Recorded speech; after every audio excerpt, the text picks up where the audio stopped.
Good morning, my lovelies. I am currently in Paris. Welcome to another vlog. I love doing my morning pages first thing in the morning. I'm currently following the artist way with the girls inside Mademoiselle Society, and it has just been so good, so healing for our inner artist and inner child. One of the activities of the artist way is actually to write 3 pages first thing in the morning, and it honestly has changed my life, has changed my mornings. I've been doing this for around a month and a half, and I wake up feeling so much lighter in the morning. I don't have crazy nightmares anymore because I feel like I pour everything out into paper, and I'm going really deep into my consciousness, and there's nothing that is almost like that I haven't addressed, you know? Actually, the author, she recommends us doing morning pages to kind of just create first thing in the morning and to get rid of the writer's block or even the artist's block, you know, for creativity. When you write for 3 pages and you're in page 1 and you're like, I have nothing else to write, you kind of like have to force yourself, okay, what else can I write about? It could just literally be about the coffee that I'm drinking, but this is going to train your brain to actually write and create even when you're not feeling inspired to. Today is going to be a very cozy and calm day. I will take you ladies with me. Currently I'm reading Romans. I've been actually loving just reading through it, just not really questioning it as much. Like, I still love, you know, theology and everything, but sometimes it's so nice to just let it speak to my soul directly and letting my soul kind of understand it and digest it instead of always saying here in the head knowledge. Romans 13:8, do not owe anyone anything except to love one another, for the one who loves has fulfilled the law. Love your neighbor as yourself. Love does no wrong to a neighbor. Love therefore is the fulfillment of the law. It's hard to do. It is hard to do, let me tell you that. Maybe we can talk about that another time, but it is just what God has called us to do. For those who don't know, Paris apartments have the smallest elevators, but honestly, people who have elevators, it's a luck. I used to live on the 6th floor with no elevator, and it was a pain.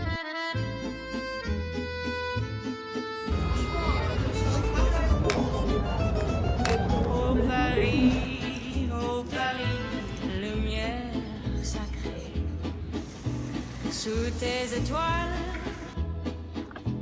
je veux rester. La la la, douce clarté, ma belle Paris, pour l'éternité, sous le ciel brillant. Ah ouais, ça va être trop bien. Respire.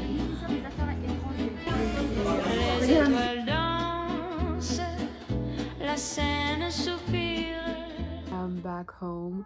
I had such a lovely time just writing and drinking my wine and reading, and that is honestly what I've been doing so much throughout my trip, is just literally writing, and I was literally journaling about this. My appreciation for writing has grown so much since coming to Paris.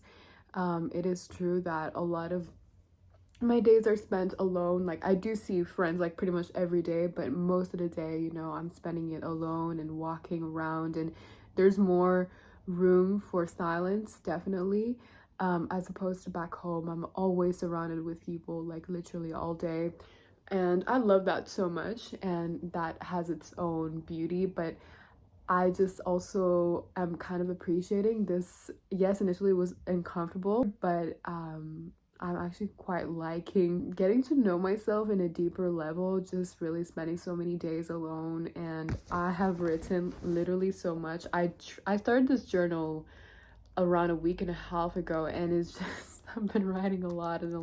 It has become one of my best friends, and I highly recommend everybody to write. But yeah, that's kind of what I've been doing. I've been writing, I've been reading, I've been going on so many walks alone, literally walks to nowhere. Like, I love discovering a city that way. When I want to go into tourist mode, I definitely love to just walk as opposed to taking a cab or even taking the metro. So my impressions so far during this trip, I used to live in France. Like, I am half French, my dad is French. I studied here, I worked for a bit here as well. Mid 2023 I left France, and I haven't been back since. And to be honest, like, I have been loving visiting France as a tourist again, and it has made me appreciate Paris, especially for, yeah, just for its beauty. Paris can be a difficult place to live in, I will be honest. It was at times difficult for me to live in the city because it's very, in French we say métro boulot dodo. It's like metro, work, dodo, and sleep. So it's like metro, work, sleep, and it's like that every single day. And honestly, when I first arrived here, the first few days, I mean, initially I was like, yay, I'm like visiting France again, I'm so excited. And then I would see all the people, like, their faces would be a little bit, you know, you could see that they're stressed. Maybe they're coming home from work, or they're walking really, really, really fast, and I'm here just taking my time. And I feel like it kind of rubbed off on me as well, in the sense where now, okay, yes, I have to rush too, but I have no pressure. Like, I'm literally enjoying my life here. I'm still working, but I'm still, you know, enjoying my life here. The stress and pressure of the city and like the fast-pacedness, if that's even a word, has rubbed off on me. And then I was like, no, I don't want to be sad. I don't want to be, you know, stressed. I don't want to feel the pressure like this. Because it is true, like, in the first few days, like, I quickly fell back into the routine and the habits. And initially I arrived with a big smile, like, the first day, and then I see everybody's like not smiling at all, and I was like, okay, maybe I won't do that anymore. But I just realized, like, no, like, I love this new version of me that is coming into Paris. And that's why I have always appreciated tourists when I was living here, because they showed me that literally the places that I go every single day, that, you know, is actually worth visiting. It really helps to put your life into perspective. Like, I actually really like tourists for that reason. I mean, we always have those cases. I kind of also want to share the things that I've been taking with me throughout my trip. So obviously my journal has been with me. So everywhere that I go, I have this with me. There's no day that I go without writing, literally no day. And I bought this from Shakespeare and Co, actually. So this is the book called Love Letters of the Great War. I don't know why I struggled saying that, but it's literally just a bunch of letters that were written during war, and it's really sad. I started reading it in Shakespeare and Co. It's actually a very beautiful and old bookstore, and I love that it's also a woman who created this bookstore. It gives me so much motivation as well, and inspiration especially. I was reading this book, I was just tearing up, and I think the letters are so heartwarming, and it makes me want to write to my boyfriend. I'm also, like, in a long distance relationship, so I definitely will be writing letters to him, just because I've been so inspired by this book. I think it's such a beautiful thing, and unfortunately we have lost, you know, the art of writing to people, and it's uncanny. Like, I'm telling you, a letter, it's worth more than a trillion texts. And if you are in a relationship, or even if you are not, you know, if you have loved ones on the other side of the world or the country, write to them, because it is so rare and meaningful, and there's nothing like pen and paper. There was, like, this one letter that said, oh, I'm very sad that you're away. Like, the wife is basically expressing her sadness, and how, you know, the husband is out for war, and, like, she's really, really sad, but she still feels so much comfort because she's still receiving so many letters from her husband, and she feels this sense of comfort knowing that she's touching a paper that the husband touched not too long ago, You know, you can't have that with text, unfortunately. So I think there's something so special about letters. um so yeah, I have been loving this book. Another book that I actually bought before my trip, so I bought this specifically to read during my trip. Honestly, I haven't been reading too much. It's a new book, I believe, by Murakami. I am a big Murakami fan. I love all of his books. I just love the slowness of his fiction. I love how reflective his characters all are, and you really develop such an intimate and deep relationship with the characters as well.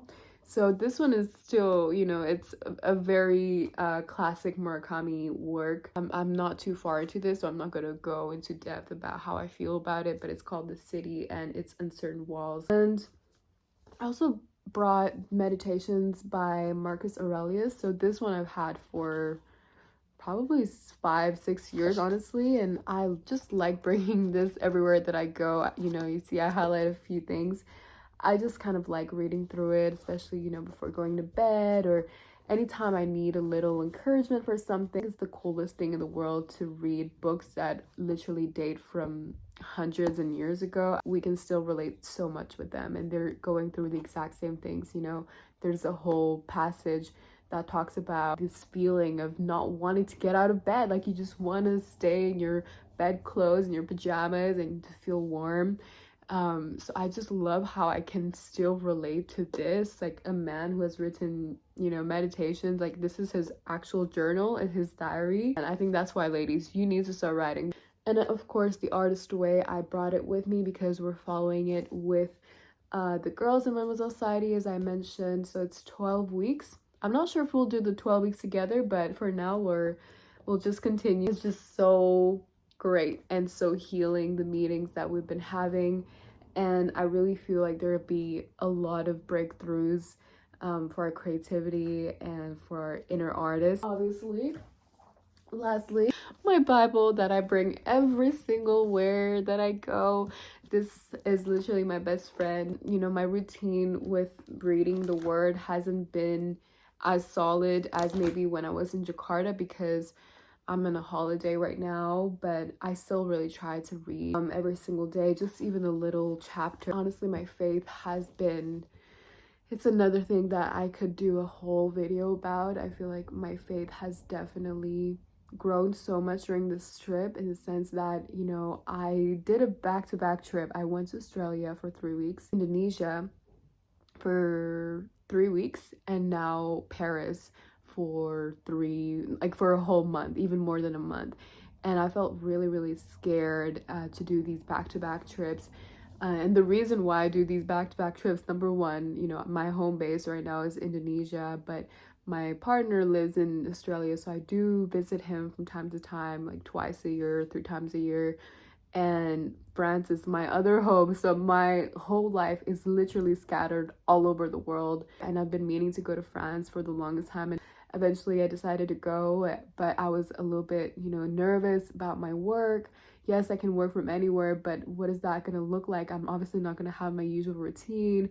Even financially, like it is a big financial investment to all these trips. God has been so faithful throughout all this trip and provided me in ways that were just so unexpected and just so on time. And honestly, whenever I'm stressed about something right now, like throughout this trip, I'm just like, I don't need to stress about that, because literally God has been so faithful all throughout this year. Every time I'm in fear of something, like something will happen or whatever, I will not have enough, God has always shown me that no, I will cover you. And he has done it in ways that, like, I can only give him credit, you know, like I cannot even credit my own work. I cannot. I'm discovering a whole other facet of who he is and just how great he is. I love him so much. Literally, I feel so rich. I feel so rich inside. I don't care too much about materialistic wealth, what to acquire. I don't care too much about that, but simply just being in places where I am surrounded with beauty, that to me, I feel rich, you know. when I'm literally sitting in a park and I'm journaling, or like before I was like literally just having my wine and journaling and reading as well. That for me, I feel so wealthy inside when I'm doing that. And I feel so wealthy because I have God with me. He is the highest thing that you can ever, experience. I'm so comforted in the sense that, yes, I do not really care, if I am in lack or if I'm in surplus. I'm content because I have God. Philippians 4:12, I believe, which actually is always taken out of context because people will always use this verse like, oh, I can do all things through Christ. It is very true. You can do all things through Christ. But we also forget that Paul, before writing this, has said this: I don't say this out of need, for I have learned to be content in whatever circumstances I find myself. I know both how to make do with little and I know how to make do with a lot. In any and all circumstances, I have learned the secret of being content, whether well-fed or hungry, whether in abundance or in need. I am able to do all things through him who strengthens me. So you see, it's not even about, I can do this, whatever. It's, yes, you can, absolutely. But it's more so in whatever scenario. If I'm in lack, like materially, like I'm in lack, or in this world, I may seem like I'm in lack. Paul was writing here in prison. He was definitely, not like in freedom in the sense of the world. But he always felt so content because he had God with him. All the combination of all these amazing books, this for me is the wealthiest thing. Like, I feel so wealthy because I have this, and I feel so wealthy. And I want everybody to be able to experience this because this is the best feeling in the world.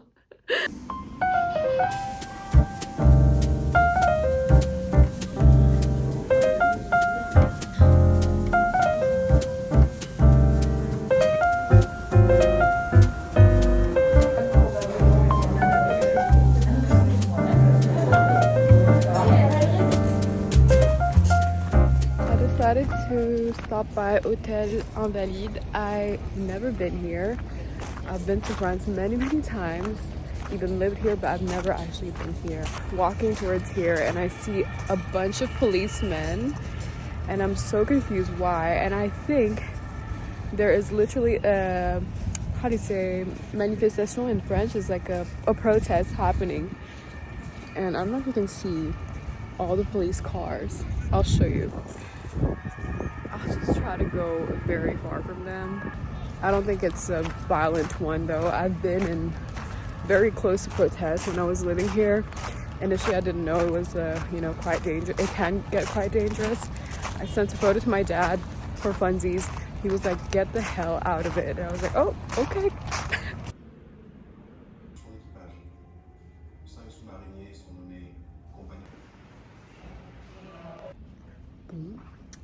Okay, for context, I love history, but I don't know if I'm in the wrong side of the museum. Like, it's such a big place and there's so many things you can visit. I'm not gonna lie, I wouldn't have picked this. I'm in the mood for something fun. I want a crepe au Nutella. I want a wine, a red one. This is very good for people who are interested in military and stuff like that, but I'm just the girl. Guys, I knew this place couldn't be so well known for no reason. This is absolutely beautiful. So I'll show you guys around. So this is actually where Napoleon is, which is absolutely insane. I'm gonna listen to the audio guide, but look at this place. Hold on, you're not ready for this.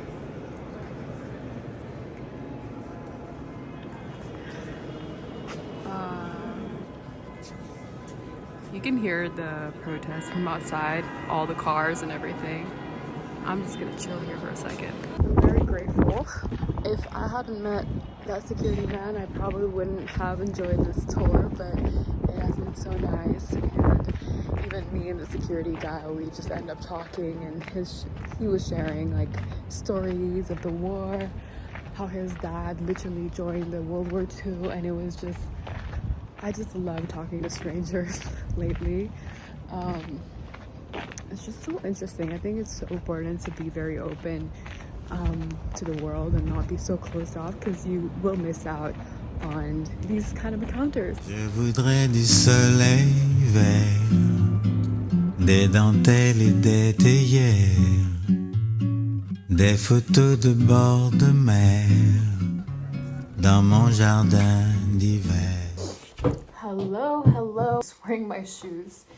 I am getting ready on Sundays, or actually even throughout the week. Churches in Paris, and particularly Catholic churches, like they have beautiful views, you know, beautiful architecture, beautiful interiors. So they also host a lot of concerts, piano concerts, classical concerts. And I'm gonna go to one today, and a lot of times these concerts are also free. That is something that is amazing about Paris, is everything is super accessible. What do I need? Should I show you ladies my outfit? I honestly love winter because you simply need a good coat, and this coat was probably what, like 40 euros or 50 euros. I bought it years ago and I wear it every day, and honestly under this it's not the most interesting outfit, but you look super put together if you have a good coat.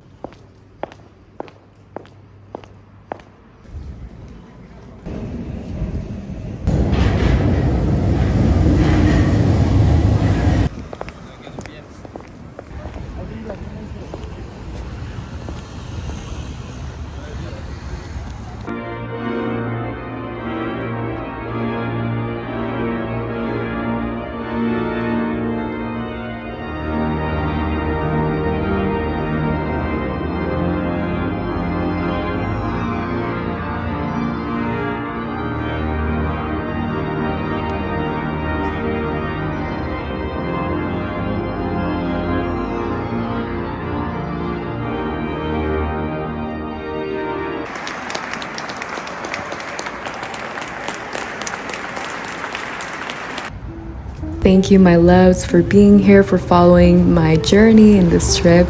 I sincerely hope that if it's been on your mind, that one day you get to go to Paris. It is so beautiful. It is most beautiful at night, in my opinion. There's so many hidden gems, and I know that you will have a good time here. Anyway, thank you for watching. I'll see you soon.